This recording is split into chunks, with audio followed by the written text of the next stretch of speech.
Okay, so good afternoon, everybody. And now we come to class number 5 in our introductory series called The Path to Inner Freedom. And so in today's class, we come to the path itself. So what we've been discussing so far has been, we could say, preparatory for the path. And this path is what the Buddha called the Noble Eightfold Path. And the path comes as the fourth of the Four Noble Truths. So I presented the Four Noble Truths in a general way in the second class. So we have the Noble Truth of dukkha, or suffering, the Noble Truth of the origin of suffering, the Noble Truth of the cessation of suffering, and then the fourth truth is called the Noble Truth of the way leading to the cessation of suffering. And so you can see how the four truths fit together into a very coherent and meaningful pattern. So we start off with the problem, the diagnosis of the problem, seeking its cause, its origins, then the announcement that a solution is possible, and then the fourth truth is the prescription of the solution itself, the remedy, we say the medicine to cure the illness. And maybe we could say that the fourth noble truth is the distinctive discovery of the Buddha. Like before his enlightenment, the Buddha was aware of the problem of suffering. That's why he left his life in the palace as an aristocrat and gave it all up and went into the forest, adopting the life of a spiritual seeker. And he had some, say, general sense of the cause of the problem, and the reason why he would have left the household life, because he believed that a solution was possible. So what he had to discover was the method that would bring about the solution. And so the discovery that made him distinctly a Buddha was the discovery of the path, and that is the Noble Eightfold Path.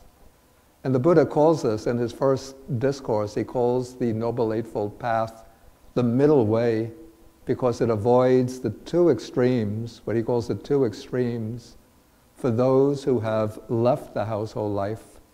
So one of these would have been indulgence in sensual pleasures.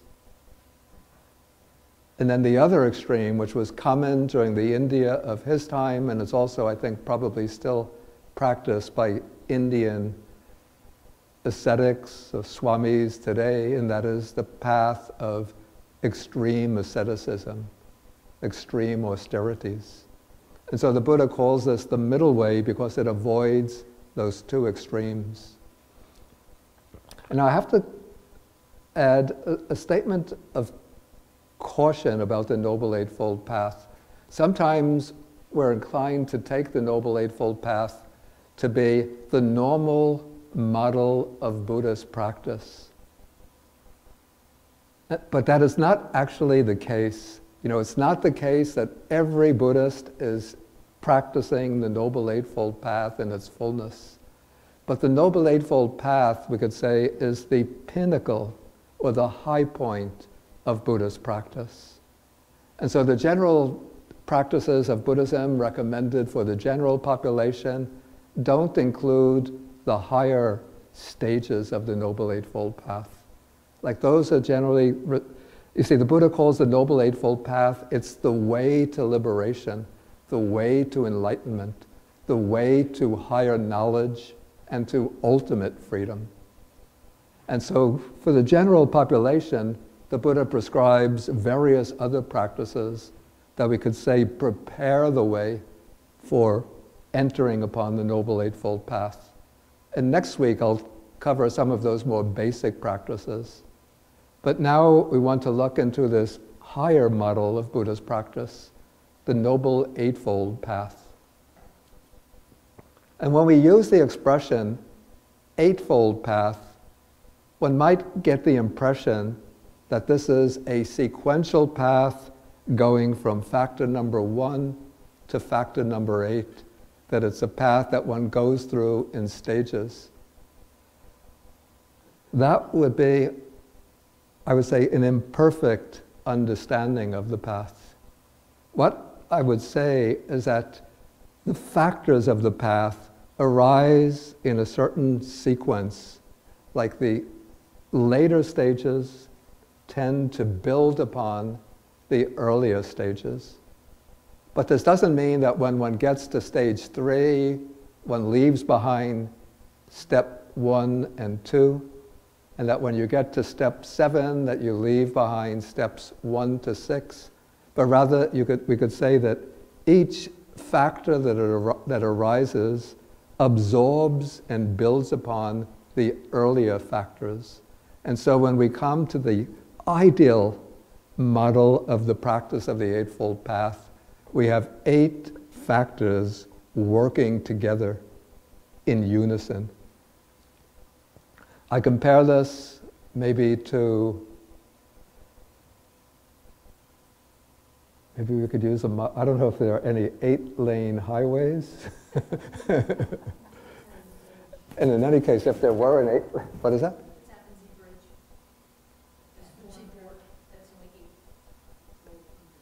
Tappan Zee Bridge has 8 lanes.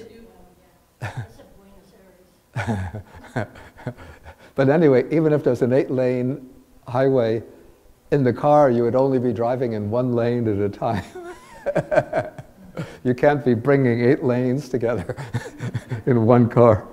So maybe the model or the analogy that I've thought of is better. It's a cable made up of 8, call this fibers, woven together. And so when you have the cable with 8 fibers woven together, all of those fibers that make up the cable are working together to help to lift up the weight. You know, we have this cable with a pulley, and so when you're winding the pulley up, so it's lifting up the heavy weight. So the 8 fibers are there in the cable, and each one is giving its strength to the other 7 fibers, so that the cable has this greater tensile strength. Okay, so the path begins with right view, which means right understanding. And the Buddha said that right view, he calls it the forerunner of the Noble Eightfold Path. And I would compare it to like the eye of the path, whereas the other 7 factors we might call the legs of the path.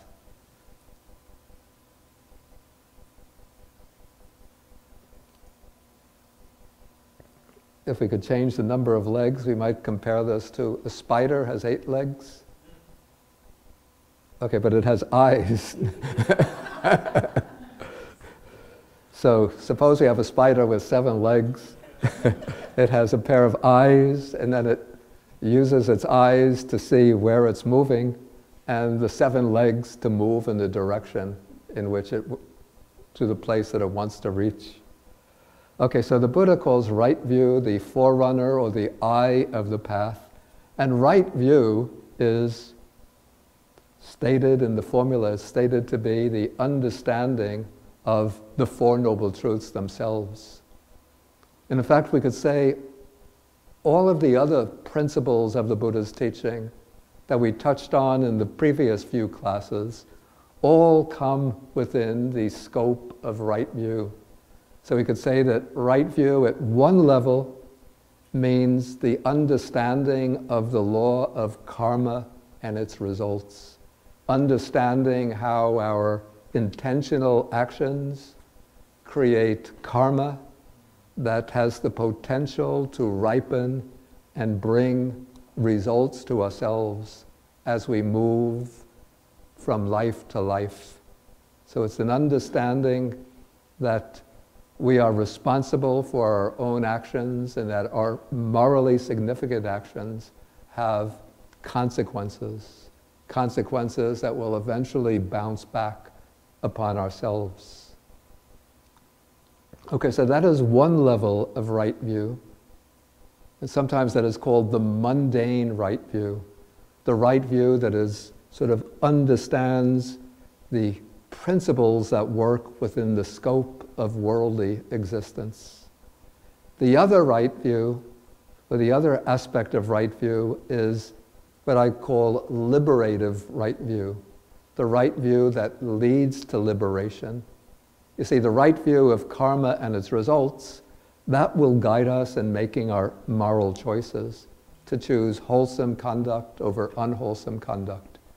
But the right view of karma and its results on its own doesn't have the capacity to lead to liberation.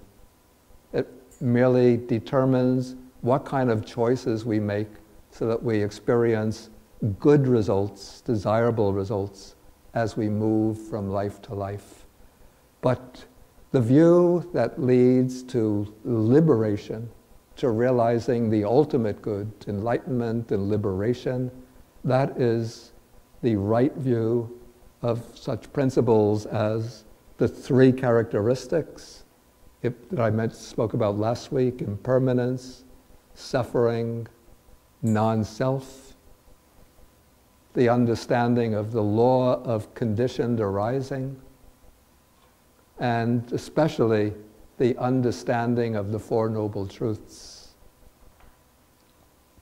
And so with the understanding of the Four Noble Truths, we get a perspective on the place where we're starting out from, that is, understanding dukkha or suffering, gaining some insight into the underlying causation of suffering, which the Buddha says is basically craving and ignorance, or sometimes greed, hatred, and delusion. Understanding that cessation of suffering is possible, and knowing the way to liberation from suffering. Maybe I would compare this to, like, if you want to set out on the path, to follow the path, you have to be guided by right view, a sort of right view that makes all of the other factors parts of the noble path. And I compare this, the way the function of right view here, it's like if you want to travel, say, by car from Carmel, New York, or Cold Spring, New York, wherever, to Washington, D.C. Then first you have to know what is your starting point. It's like maybe when you're putting in directions, well, now everything is a little too convenient with these electronic devices. But suppose we're in a pre-electronic age and you have to consult the map, so you look on the map where you are now. So that is seeing the first noble truth. You want to see your destination, that's like seeing the third noble truth. And then you have to, using the map, trace the roads that you'll take, what turnoffs you'll make, what are the shortcuts, what are the highways, expressways, until you get to Washington, D.C. And nowadays you put in the starting point, boom, boom, boom. Then you put in the destination, tap, tap, tap, tap. Then you press a button and then a map will appear with a red line, blue line, whatever, showing the roads, all of the turns, and then with a set of directions, and not only that, but you turn on the voice, and then as you're driving, the voice will tell you, turn right here, turn left there. Okay, but following the Noble Eightfold Path, we don't always have the advantage of that voice telling us where to turn left, where to turn right. So we have to experiment, learn how to put the path into practice through personal experimentation. Okay, so from right view, having this right understanding, then one moves into the second factor of the path, This is called, in Pali, sammasankappa, sammasankappa, which could be translated right intention or right purpose. And so when one has the right view, the right understanding, that view or understanding, as we sort of cultivate and nurture that understanding, it starts to have a transformative effect on our own intentions, the kinds of purposes we set for ourselves, the kind of motivations that govern our behavior, our conduct.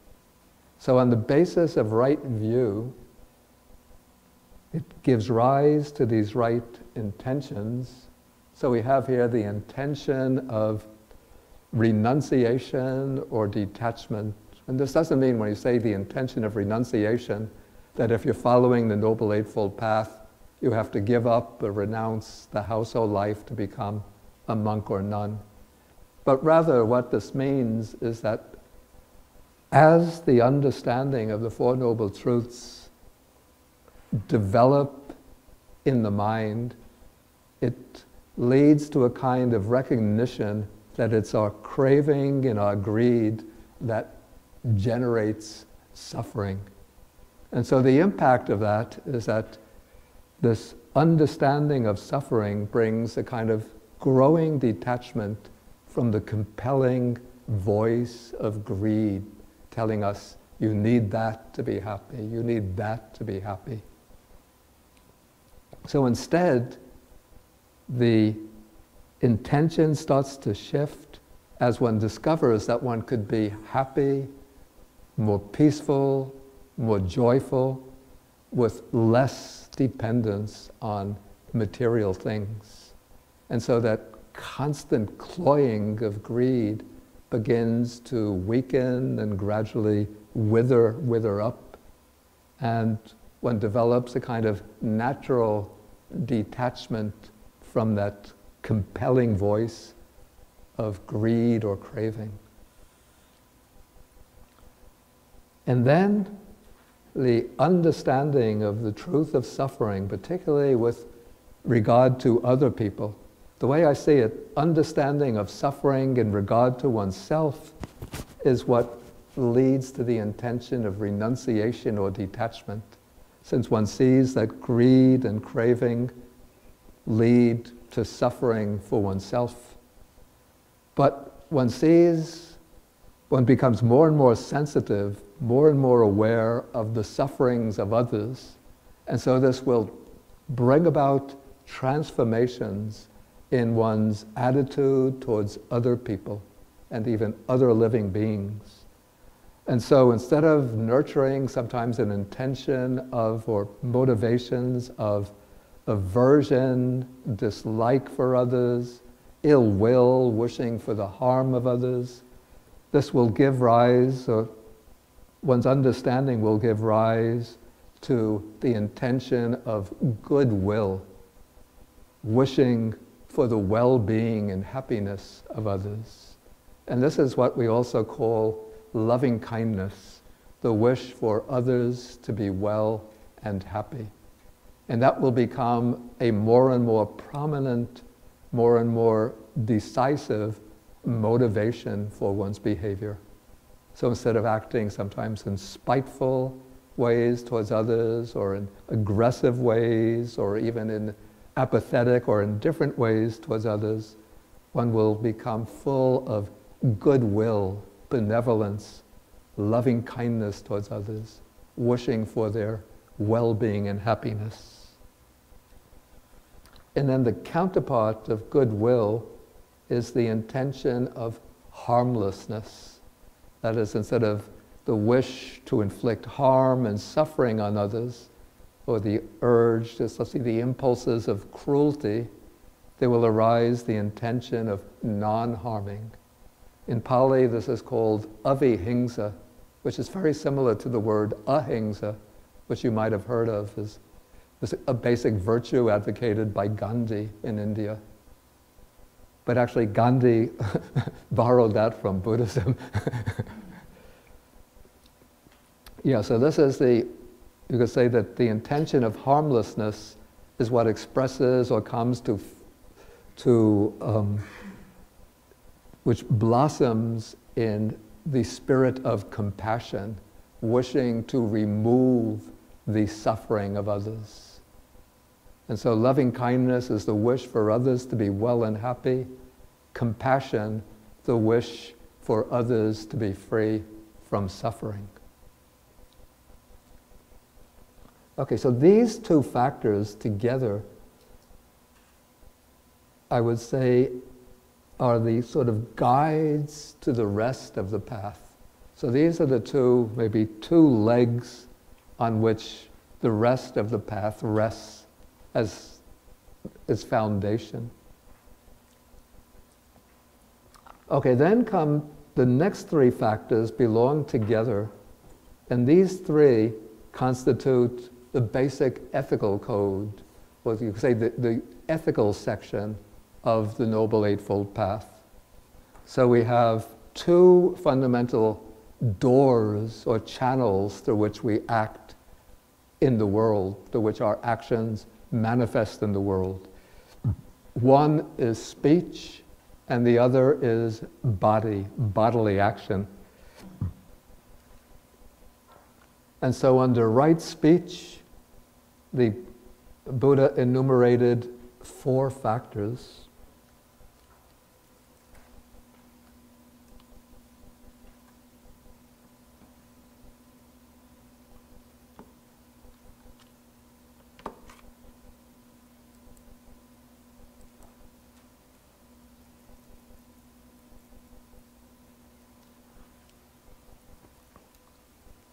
Okay, so this is right speech is expressed as abstaining from false speech and instead speaking the truth. Abstaining from slanderous speech or speech which creates divisions and conflict between others, and instead speaking in ways that promote harmony and unity between people. Abstaining from harsh speech and instead speaking gently, in pleasing ways, in ways that will win the affection of others, and then abstaining from gossip or idle chatter, and instead speaking in ways that are meaningful and that are rich in meaning and that will be beneficial to others. So that is the side of speech. Then we come to the side of action, bodily action. So here the Buddha enumerates 3 factors that constitute right bodily action. So abstaining from taking life, from stealing, and from sexual misconduct. Okay, but the Buddha widened, so we have here these 2 aspects of speech and bodily action incorporated in the path, but the Buddha widened the ethical scope of the path by including right livelihood within the Noble Eightfold Path, because he saw that it's necessary for people to live, to earn a living, and even though one might earn a living in a way that doesn't directly involve any of the kinds of wrong speech or wrong action, but one could still earn a living in a way that inflicts harm and suffering on others.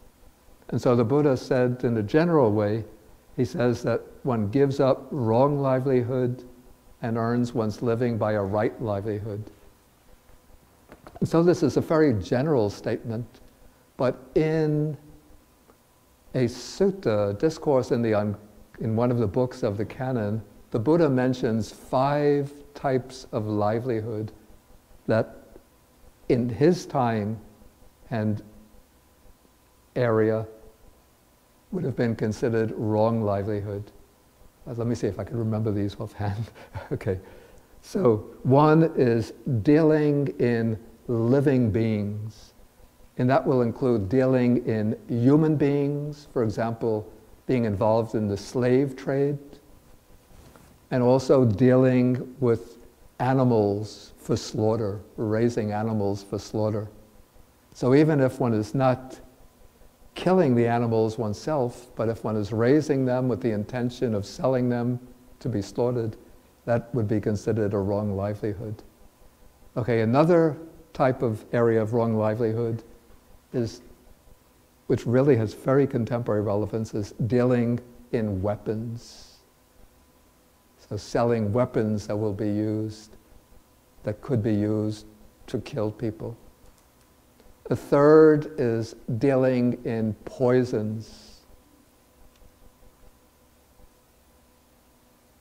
Of course, there are many chemicals today that can be used as poisons, and so if somebody is selling these chemicals and somebody uses it to poison themselves, they're not guilty of wrong livelihood. But this would be a trade which specifically sells items to be used to poison others.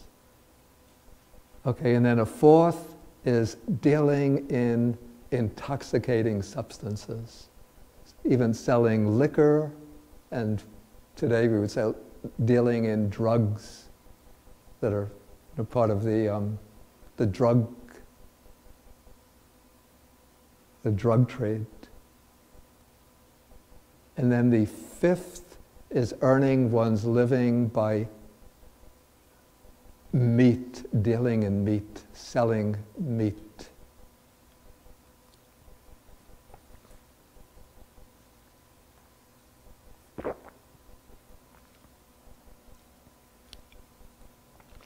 And today I know that there are, I think probably in ancient India during the Buddha's time, the distinctions of different modes of livelihood was probably pretty clear and sharp. Today, in this very interdependent world where businesses, sometimes a single corporation or company, will have many different subsidiaries, the lines have become much more ambiguous. And so one has to use a certain degree of discernment and a sense of conscientiousness in order to determine whether one is oneself involved in a wrong livelihood. Okay, next we come to three factors which work together as constituting what we would call the meditative side of the path. Okay, so factor number 6 is right effort. And this is the effort in training the mind in order to eliminate the unwholesome states and to cultivate the wholesome states. And the Buddha, first he distinguishes, he divides the mind, or the factors or qualities of the mind, into two broad categories. So we call one side is the unwholesome side. So those are the sides, the qualities of mind, the motivations that eventually bring suffering to oneself and suffering to others. And we use the term to designate them as defilements. So they are the defilements of the mind. And then the other side of the mind are the wholesome qualities, the healthy or skillful qualities of mind, the qualities that when cultivated will be beneficial to oneself and beneficial to others. So like the unwholesome qualities would be things like selfishness, greed, miserliness, anger, hatred, resentment, jealousy, envy, laziness, agitation, conceit, arrogance, a whole bunch of unwholesome mental factors.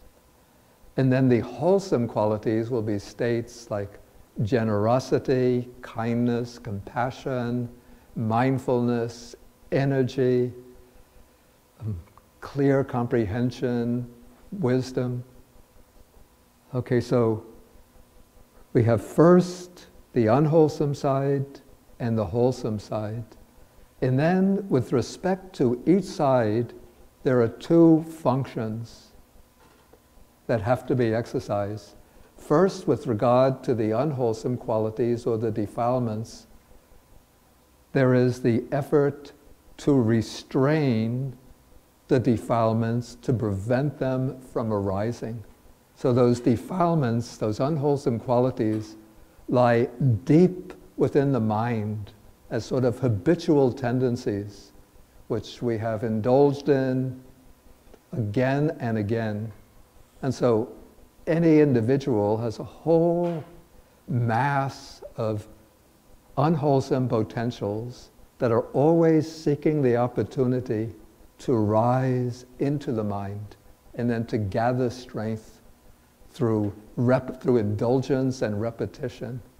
And so what one has to do with right effort is to keep a watch on the mind, and when one sees the unwholesome tendencies starting to arise, then one has to make the effort to restrain the mind, to prevent oneself from yielding to those tendencies, and to keep the mind in check.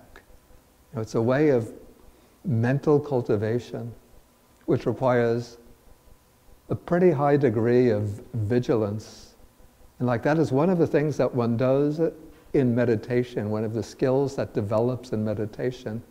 Because until we start practicing meditation, those unwholesome tendencies can rise up in very subtle ways, and we don't even recognize them. You know, we're just not paying attention, and before we know it, we're indulging in thoughts of resentment, anger, we're nurturing fantasies that are rooted in greed and craving, and then we're completely helpless in the grip of those active forces of the mind. So with the practice of attention to the mind, observing the mind, then we're able to see those unwholesome qualities as they start to bubble into the mind in the form of subtle thoughts. And then we could apply the effort to restrain the mind, to prevent the mind from latching on to those thoughts and following up on them. Okay, so that is the effort to restrain the defilements. The second is the effort to abandon those defilements. So when the defilements, the unwholesome qualities arise in the mind, then to cultivate the mind, one has to use the appropriate method for overcoming those defilements, for weakening them and then removing them. And when one reads the Buddha's discourses, one sees in many different suttas, the Buddha prescribes whole varieties of methods for dealing with many different varieties of unwholesome mental tendencies. It's a little bit like, sometimes we use the analogy of a pharmacist who has many different medicines for different illnesses. And so when a person comes with a particular illness to the pharmacist and says, I have this condition, then the pharmacist will prescribe the appropriate medicine for the particular condition. And so this is the effort to abandon those defilements that have already arisen. Okay, then in the mind, sort of along with the unwholesome tendencies, we all have many, many undeveloped potentials. In fact, like we could say that everybody has the potential to achieve enlightenment. But in order to achieve enlightenment, one has to know the qualities that are to be developed, and one has to know how to develop those qualities. And then once one knows how to develop them, then one has to make the effort to develop those wholesome qualities. So for example, one set of wholesome qualities would be what are called the 5 spiritual faculties. So these would be faith, energy, mindfulness, concentration, and wisdom. So these 5 wholesome mental qualities have, when they're developed together, have the potential to lead all the ways to enlightenment. But they're too often, they're impeded by faith is impeded by doubt. Energy is impeded by dullness or laziness. Mindfulness is impeded by negligence. Concentration is impeded by distraction. And wisdom is impeded by foolishness or just negligence. And so, to cultivate the Noble Eightfold Path, one makes the effort to bring into being these 5 beautiful spiritual faculties. And then one brings them into being using the appropriate methods for arousing each of these factors. All of them are lying dormant in the mind, but using the appropriate method, we activate them, we bring them up, we sort of wake them up from their sleeping condition. And when those 5 wake up and play dominant roles in the mind, then they can knock away all of the barriers that we face and bring us all the ways to the ultimate goal. But too often, even those of us who have been monks a long time, we face those 5 hindrances that prevent the flowering of the 5 spiritual faculties. Okay, so once one develops those wholesome states, then the 4th effort is to stabilize them, to maintain them, to keep them active, and then to develop them further and further until they come to fulfillment. Okay, so this is right effort. Then we come to what I would call the core of Buddhist meditation practice. And that is summed up in this expression called right mindfulness. And now mindfulness has become almost like a buzzword that's propagating through the popular culture today. So you want to develop any kind of skill. In the business world, all of the business executives are training their workforce in courses in mindfulness so they'll become more effective workers. Students are learning mindfulness in the schools so they become better students. Cooks are learning mindfulness, so you do mindful cooking and you can become a more skillful cook. What are some of the other things? Mindful, I've seen the mindful gardener, mindful romance, mindful parenting. I mean, all of that is, mindfulness is useful in all of those roles. But in the Buddha's teaching, the Buddha speaks about right mindfulness as being part of this path to deepening wisdom and to the eventual attainment of enlightenment. And so the Buddha speaks about mindfulness in terms of the 4 foundations of mindfulness, the 4 bases of mindfulness. And so the purpose of mindfulness here is to deepen one's awareness of the various aspects of one's own being, one's own existence, bodily and mental existence, in order to pave the way for the arising of insight or wisdom. And so the Buddha sort of schematized the objects of mindfulness in terms of 4, what he calls these 4 foundations of mindfulness.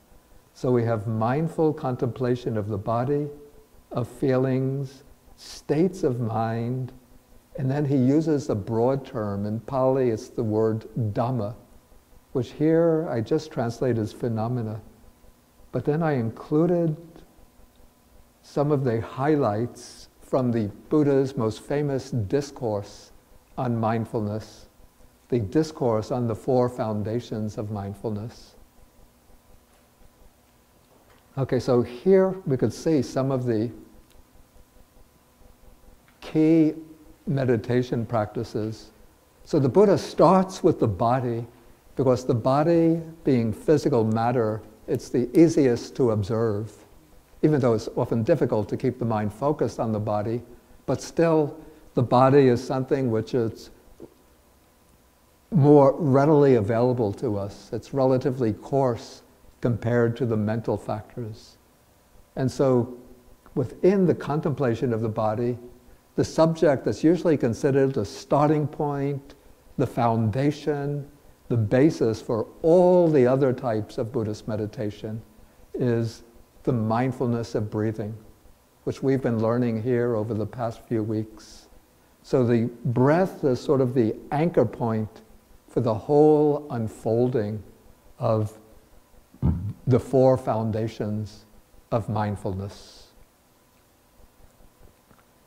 But then, as an alternative to the mindfulness of breathing, we have the second exercise, which is called mindfulness of the postures.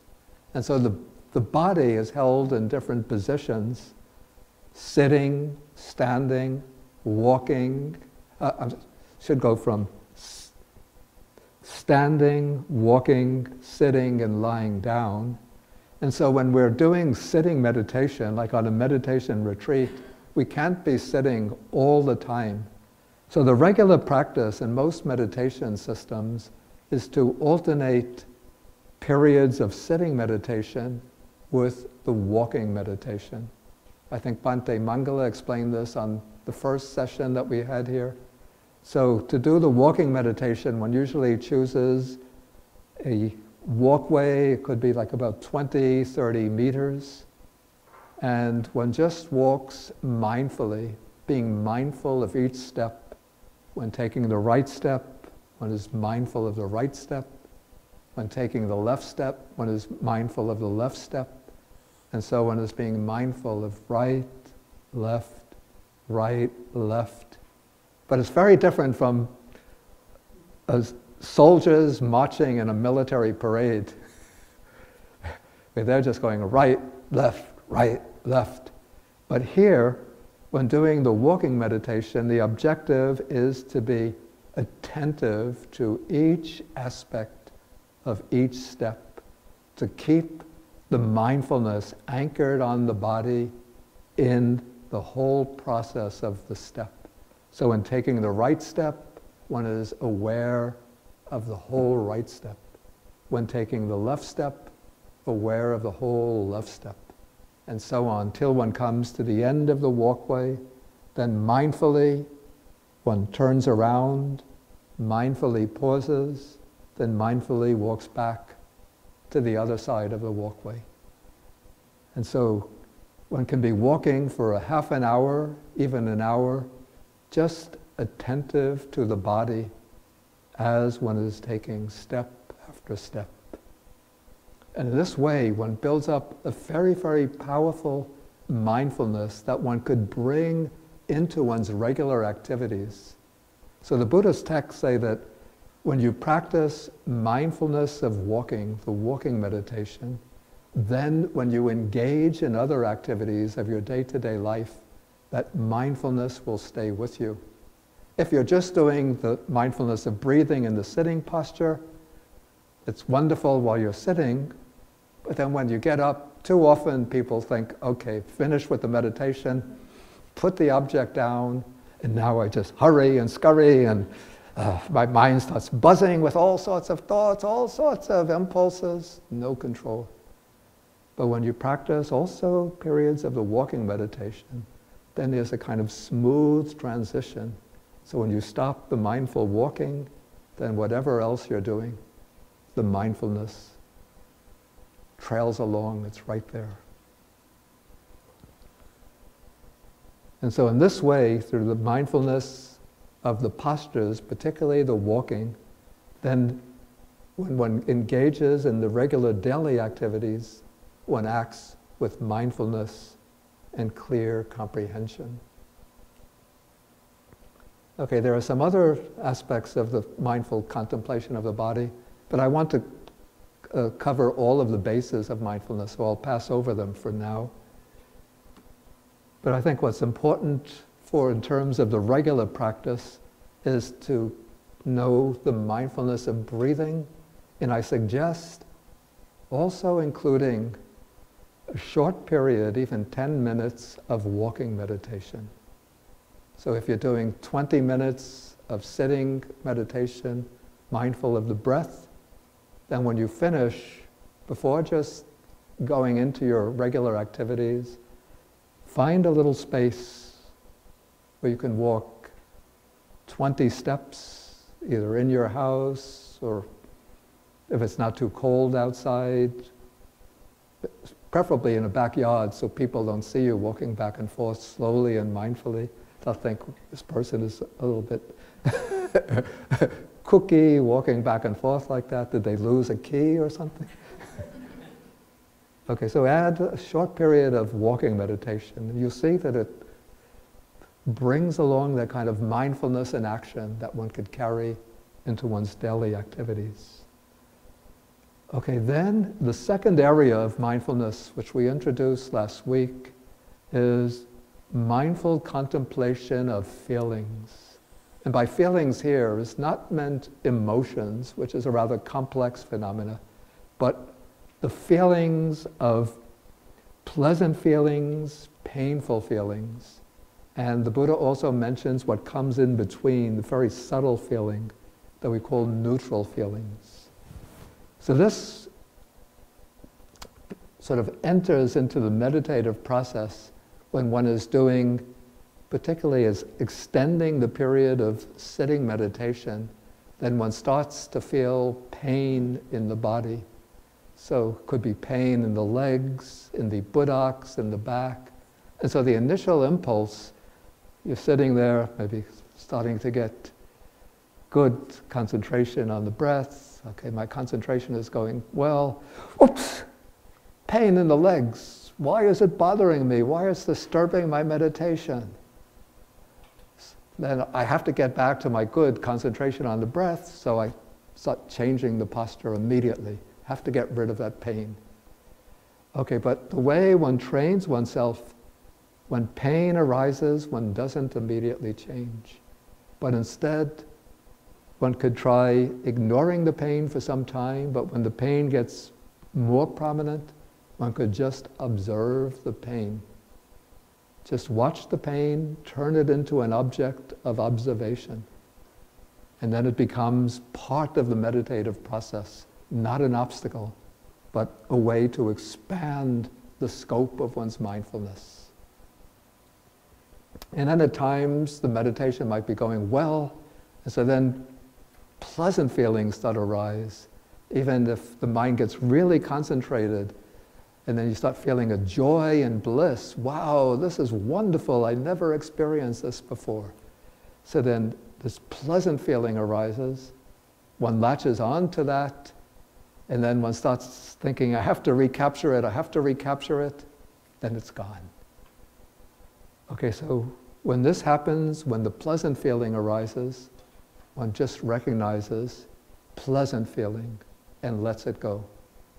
And so, or one could go on observing the pleasant feeling, just watching pleasant feeling and just turning it into an object of meditation and see how the pleasant feeling becomes a basis for attachment.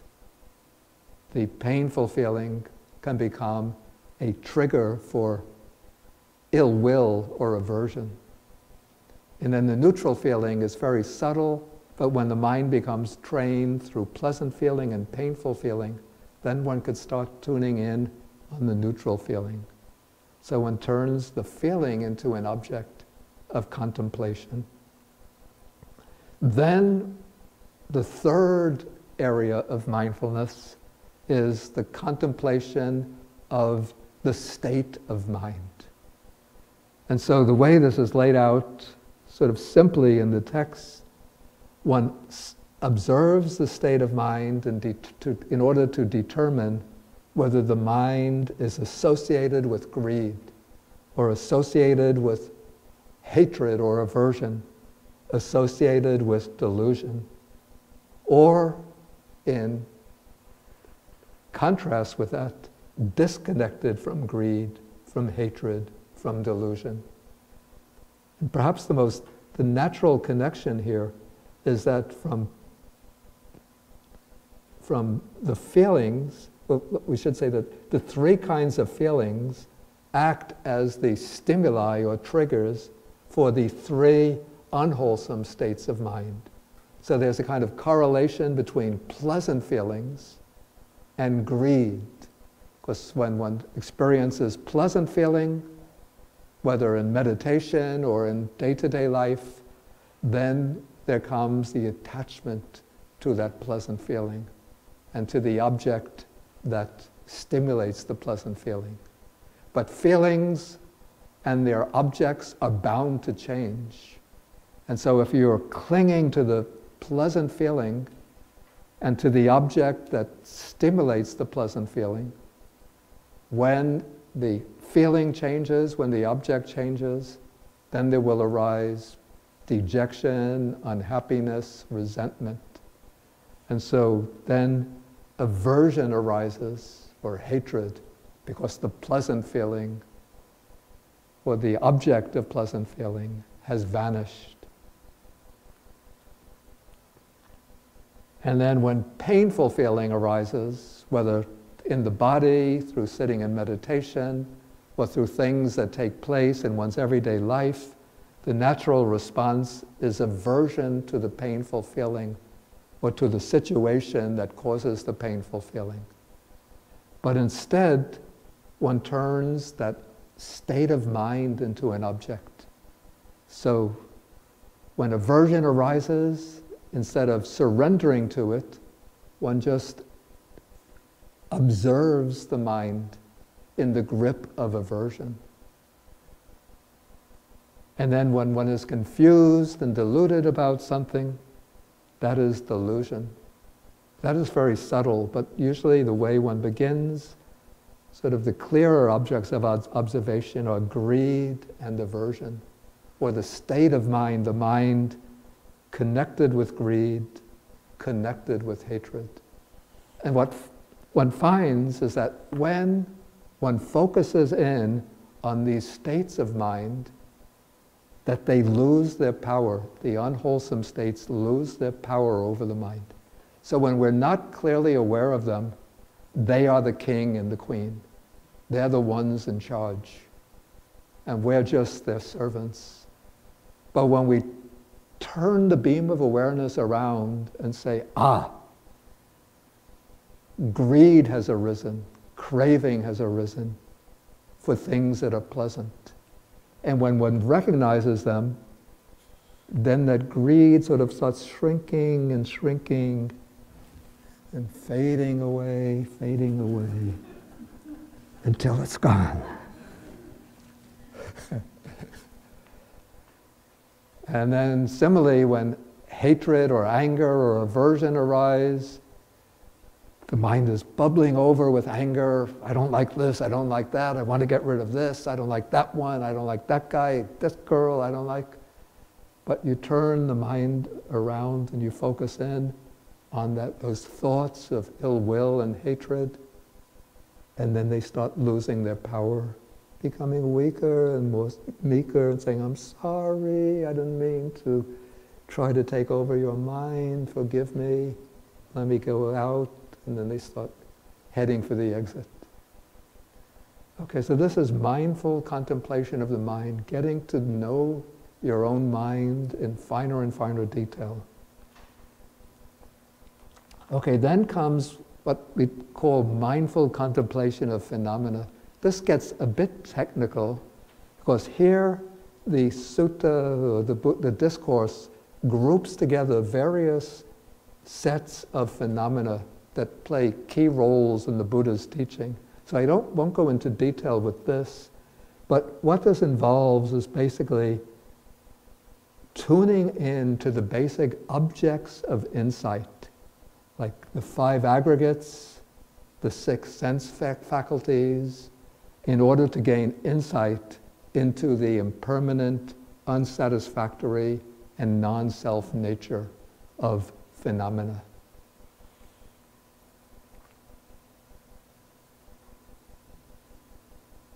Okay, so that is the practice of right mindfulness Okay, now as right effort and right mindfulness work together, they can lead into the eighth factor of the Noble Eightfold Path, which is called right concentration. And these are 4 stages of very deep, one-pointed unification of the mind, states in which the mind becomes completely absorbed in its object without any arising of discursive thinking. So these are states of samadhi, one-pointed absorption in the object. And I'm not going to go into the distinctions of these 4 stages here, but what's important to know about the Buddha's path is that right concentration is not an end in itself, but when right concentration occurs, it has all the other 7 path factors unified with it. And so one then uses this concentrated mind to start examining and investigating the nature of the body and mind in terms of the impermanence of all phenomena. And that is what brings the arising of insight, the insight that will lead to liberation. Okay, so maybe this will do as a kind of broad overview of the Noble Eightfold Path. I think at a later time I'm going to give like a capsule program on the Noble Eightfold Path so we can take it in more detail. But for now we just have to stop with this broad overview and maybe have about 10 minutes or so for questions. So please, again, don't feel shy about asking questions, even if you think they're simple or silly, but please feel welcome to ask.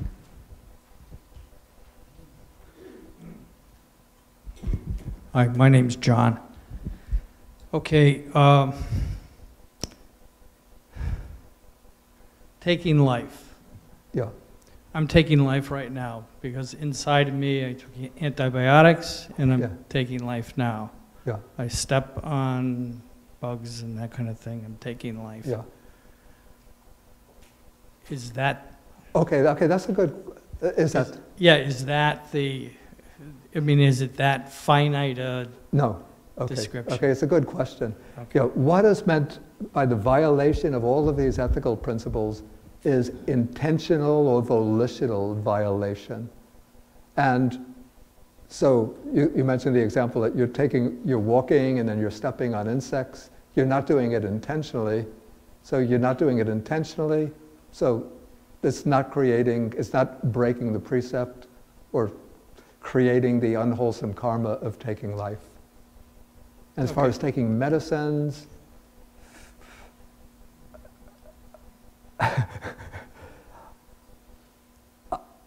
my own opinion that the kinds of life forms like the viruses or microbes would not count as the kind of sentient beings that are covered by the precept. Otherwise we couldn't live in this world if we didn't take the medicines that we need to eliminate diseases. Okay, Merit, was that your hand? Yeah, me again. Is this your work?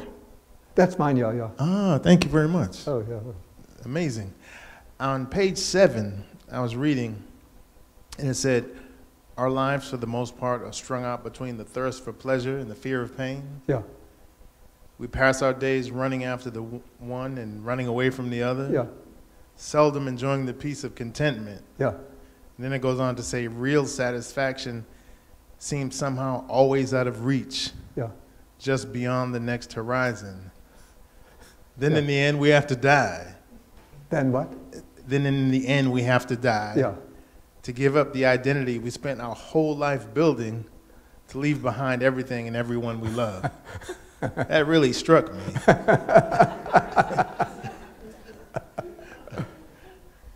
So, okay, so, all right, so I need some help, with all that internal stuff that's going on there. Yeah. And on page 8, it says, the work of removing the defilements has to proceed in a methodical way, which you touched upon. It cannot be accomplished simply by an act of will, Yeah. by wanting them to go away. Yeah. The work must be guided by investigation. By investigation. Yeah, Those are your words. It says the work. Yeah, I know, but I don't remember. Must be guided by investigation. Yeah, okay. Which is, I can't do this alone. That's one of the things I realize, and that's why I'm so grateful for the instruction that you're giving here today. Yeah. So, you know, we have our class next week, and then it ends. Yeah. Right? Yeah. As the Chinese say, there's no banquet without ending, right? Yeah, yeah. Right. So, if I want to proceed along the path, right? But I know I can't do this on my own. Yeah, yeah. What's the best way for me to get instruction, have, you know, guidance on that path? Yeah. Keep coming, you said? Oh, I like that. Yeah, I would say keep coming. I would say, you know, I was thinking, can I do something in the fall? But I see that our schedule here has quite a number of activities on Sundays in the fall. But what I suggest, I have a regular class on Saturday mornings.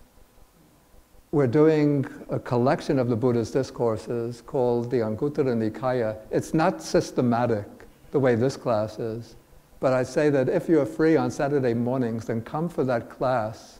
Of course, I say the suttas in the Anguttara Nikaya are not so technical or so dense. They cover a wide variety of topics with often it passes from one topic to another, and very nice, very practical teachings dealing with many, many aspects of everyday life. So if you're free on Saturday mornings, come for that class.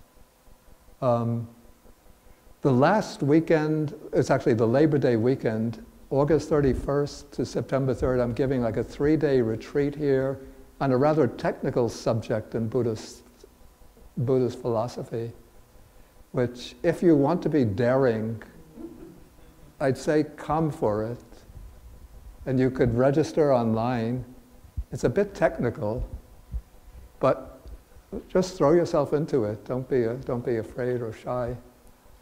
In November, there will be a 10-day, but this is a bit difficult for somebody who doesn't have experience with shorter meditation retreats first. But there'll be a 10-day meditation retreat here, taught by a friend of mine, a Czech Buddhist monk.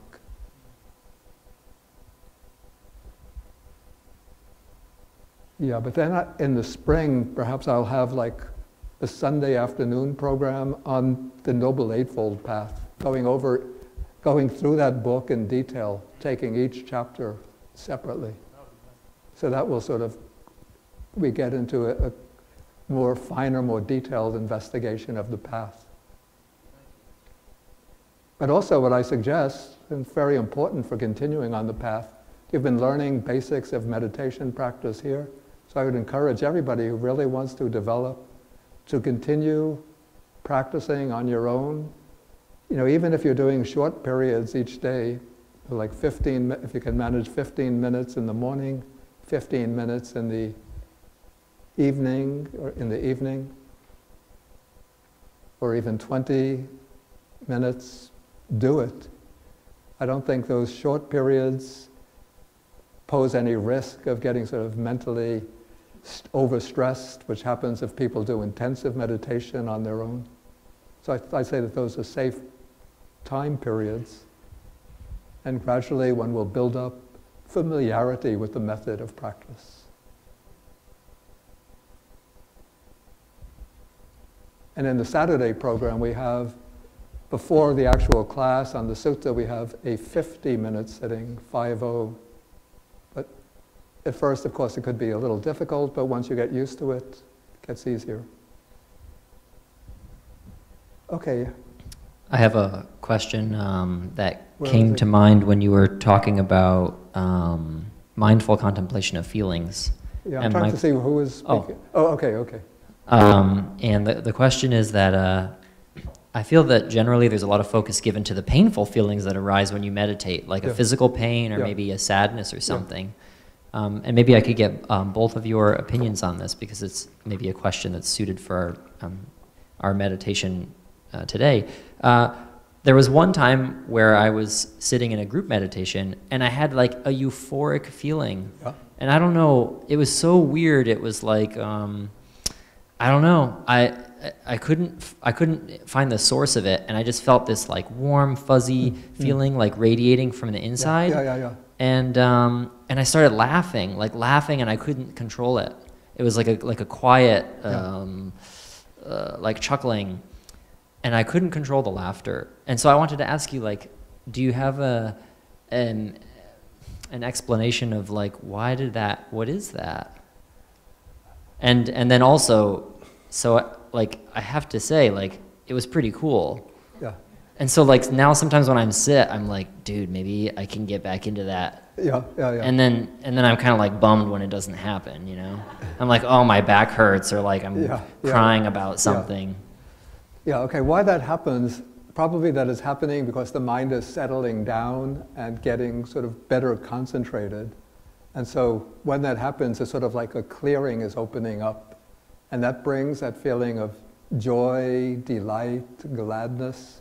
That is quite a natural kind of event that happens during the process of meditation. So what we say is, when something like that happens, appreciate it, but don't become attached to it. And don't think, I have to hold on to this. I have to keep this, because nothing is permanent. Well, one thing is permanent, but we're not there yet. It taxes, right? No.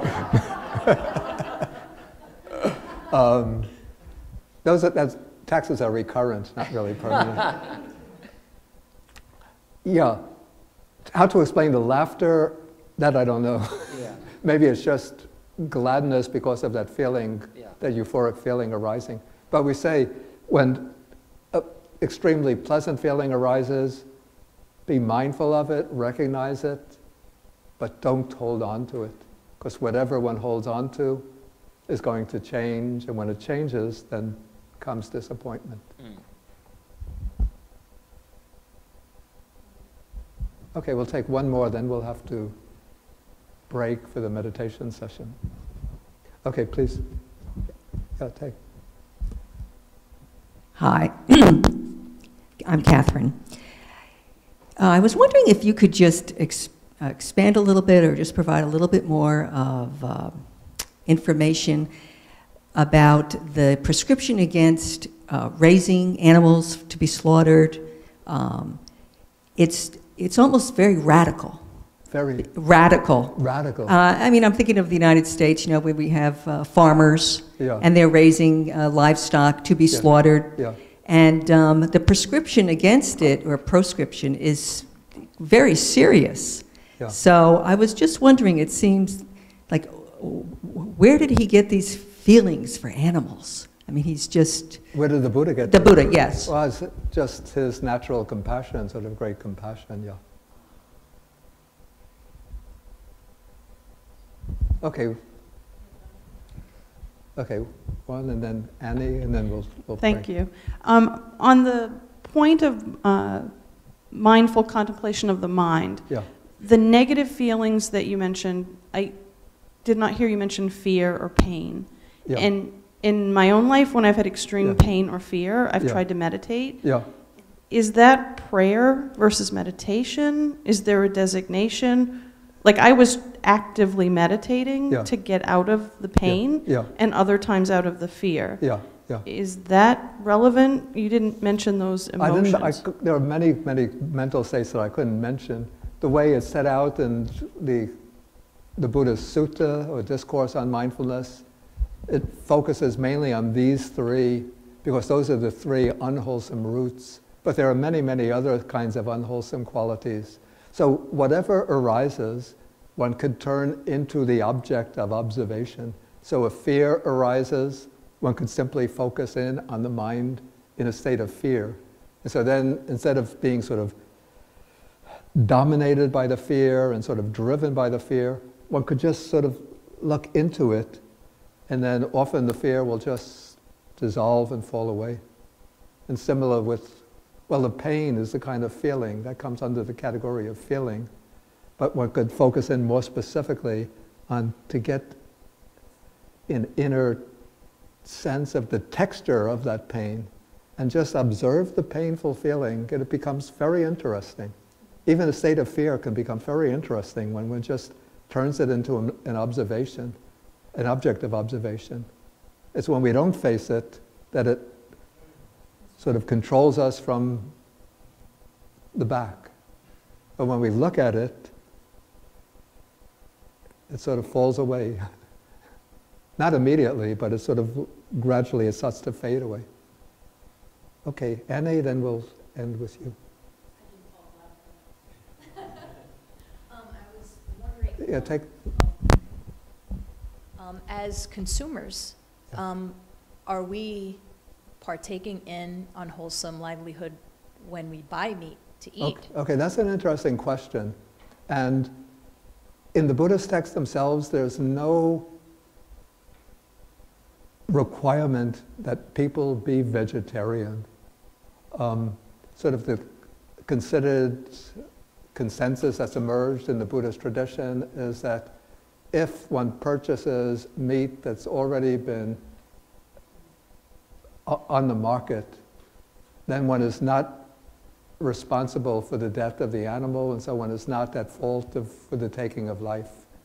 I know there's a lot of debate goes on back and forth about this, and the Chinese Buddhist tradition, at least in the monasteries, are strictly vegetarian. In the countries of Southern Asia, like Thailand, Burma, even Sri Lanka, they're not strictly vegetarian. Even the monasteries are not vegetarian. Okay, thank you. Okay, I think we'll stop now, maybe take a 5-minute break, and then we'll come back to the other side of the room for the meditation.